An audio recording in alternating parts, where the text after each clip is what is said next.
அந்த விஜயகாந்தோடைய இறப்பு நிகழ்வுல ஒரு விஷயத்த நம்ம நோட் பண்ணோம். அங்க வந்து அது வரைக்கும் அந்த பாலா தம்பி மேல உண்மையிலேயே எனக்கு வந்து பாசம் இருந்துச்சு. உண்மையிலேயே வந்து அவர் மேல வந்துட்டு ஒரு மரியாதை இருந்தது. பரவாயில்ல, எல்லாருக்கும் உதவி செய்யறாப்ல தம்பி அப்படின்னு ஒரு இருந்துச்சு. அந்த வீடியோ இன்னும் இணையதளத்துல இருக்கு, தேவையான எடுத்து போய் பாருங்க. அங்க வந்து என்னன்னு பாத்தீங்கன்னா, அந்த விஜயகாந்த் அவருடைய அந்த ஒரு கோயில் மாதிரி சின்னதா கட்டி வச்சு வச்சிருக்காங்க. அங்க எல்லாரும் வந்துட்டு பாத்துட்டு போயிட்டு இருக்காங்க. அங்க பாலா எதர்ச்சியா வராரு.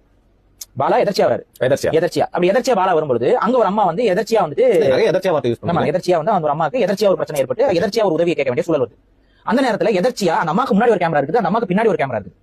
அந்த நேரத்துல எதர்ச்சியா பாலா கையில ஒரு கட்டு காசு இருக்குது. அந்த கட்டு காசு அவர் கையில வச்சு கொடுக்குறது எல்லாமே எதர்ச்சியா நடக்குது. இதுல என்ன கொடுமைனா, எதர்ச்சியா ஒரு பக்கம் கேமரா இருந்தா பரவாயில்ல, ஆனா எதர்ச்சியா கேமரா இருக்கு, லைட் இருக்குது, எதர்ச்சியா எல்லாமே எதர்ச்சியா நடந்துச்சு. இதை பார்த்தோன்னே எனக்கு தெளிவா தெரிஞ்சது ஸ்டேஜ். குறைந்தபட்சம் இது ஸ்டேஜ் பார்த்தாவே தெரியும்.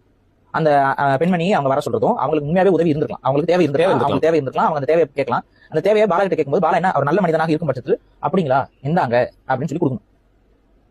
அதை அப்படி கொடுக்காம நீங்க இங்க வந்துருங்க, கேமராமேன் அங்க போயிருங்க, கேமராமேன் இந்த பக்கம் வந்துருங்க, ஷூட்டிங் இது பண்ணுங்க. அந்த அம்மா வந்து தன்னோட தேவையை கேமரால பதிவு பண்றாங்க. அடுத்து பாலா பேசுறது கேமரால பதிவாகுது. இதெல்லாம் சினிமேட்டிக்கா இல்ல. அப்ப ஒரு அழகா பிளான் பண்ணி செட்டு போட்டு நீங்க எடுத்த மாதிரி அந்த உதவியை செய்றீங்க.